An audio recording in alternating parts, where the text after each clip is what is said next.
Good morning, everyone. Let's have the monk read us a book.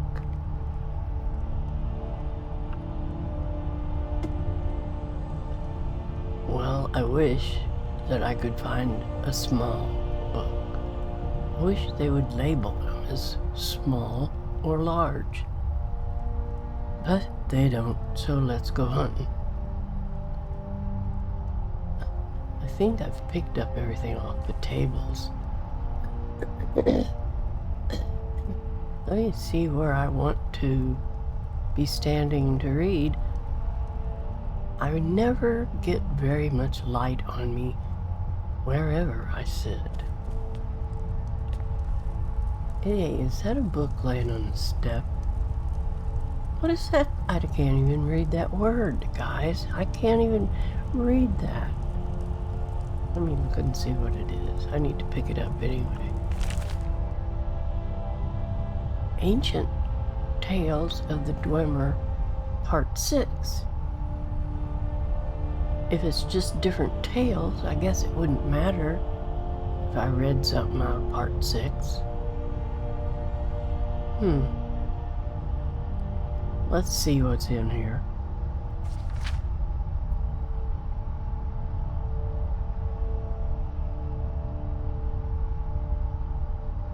Did I read this before? This looks like one whole long tale. I thought it was, well, maybe each book of it is a different tale. This certainly isn't by any means short. Alright, I don't want to pick it up. Put it in. There you go, old man. Alright, let's sit down here in this chair and see if we can get on some light on the subject. Yeah, you can sit there. Maybe he should sit this way so that while he reads you can see something.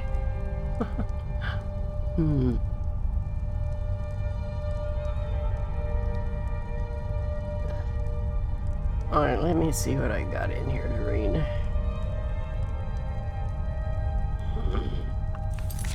No, that's not what I want. This. Alright.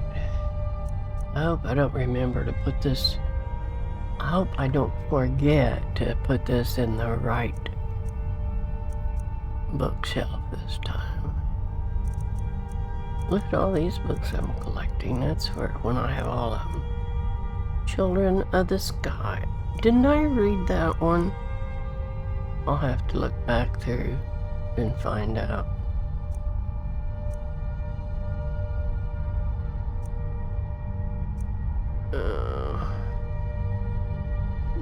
Dunmurra Skyrim. I wonder, Confessions of a Khajiit Fur Trader. I wonder how big that is.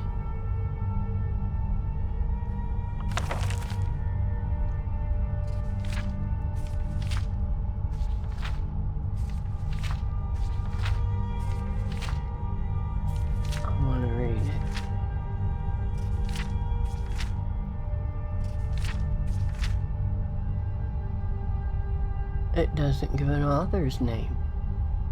Okay, let's go. Confessions of a Khajiit Fur Trader. My execution is tomorrow. Whoa, what a way to start. The turnkey asks what I'd like for my last meal. Bring me paper, I say, a quill and a candle. Perhaps the Jarl would like a confession. I would rather pass the time. When my father's harem burned down and our family fortune was lost to the ashes, my brother and I set to begging in the gutters of elsewhere. I will never forget the first time we stole a traveler's purse. It was almost by accident. Just a slip of the cloth and the pouch fell into our hands. We ate like kings that night. We slept in a warm bed for the first time in months. Soon after, my brother and I took up the knife. Oh, now that's getting serious. The gang we joined treated us as the dirty orphans that we were. We robbed, we scammed, we cut, and ran. And years of debauchery and hard living took their toll. I lost half my left ear in a knife fight with a blind, drunk Argonian. Now that's funny, I think. He lost an ear to a blind drunk. I wanted to give up, but my brother, he dreamed bigger, better. My brother wanted to make it to Cyrodiil and become legit merchants. Well, they should have done that a long time ago. We had a plan. One final heist. It's always a bad idea to make one final heist. Anyway, one final heist of a northbound caravan said to be filled with jewels. Something went wrong. Well, of course it would. My brother could not stop the horses on time, and I stood helplessly by and watched the wagon plummet over a cliff.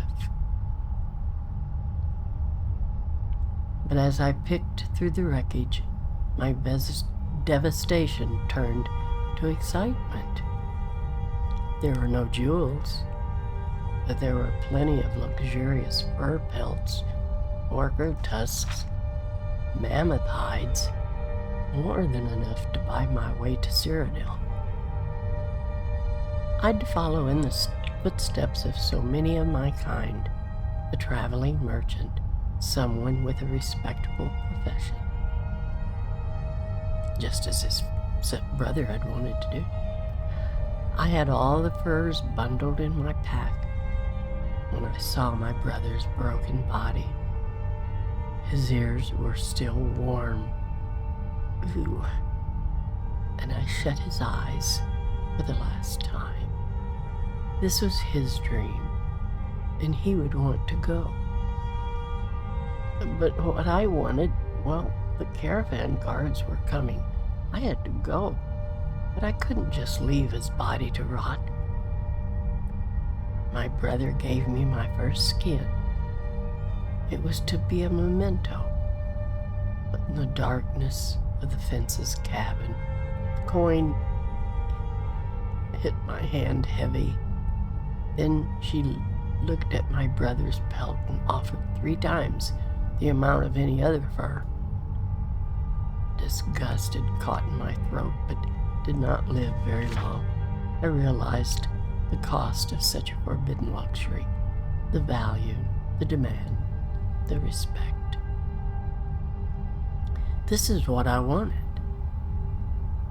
It became easier, a dark alley, a gag in one hand, and a quick slice across the throat. Gently hold the body as it bleeds. I became faster, my cuts precise and fluid.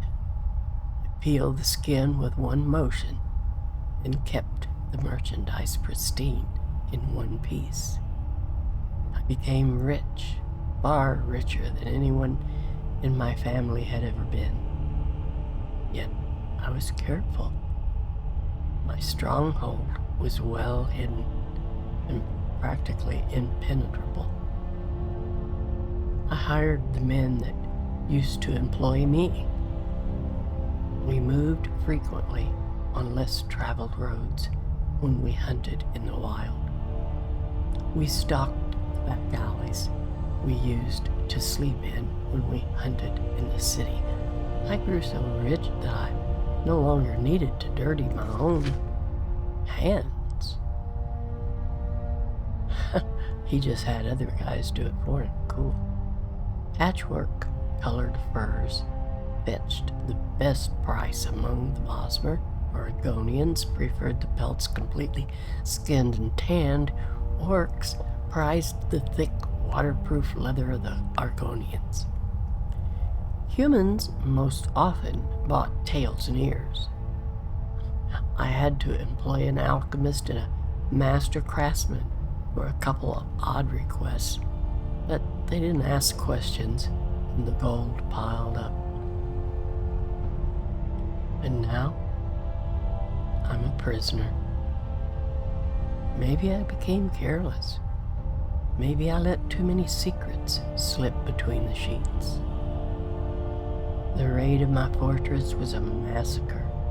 They took me alive, barely. That was their mistake. My enemies should have killed me when they had the chance. I have one lockpick, and the northern wall of my cell is weak from disrepair. My head shall not roll tomorrow. So he lockpicked his way out of jail. I am not finished with the trade. There will always be buyers. Someday I will sell my own skin for a king's ransom, as my name is legend. And yours shall rot in the gutters with your bones. The fur trader. That's pretty cool. I must say that's pretty cool.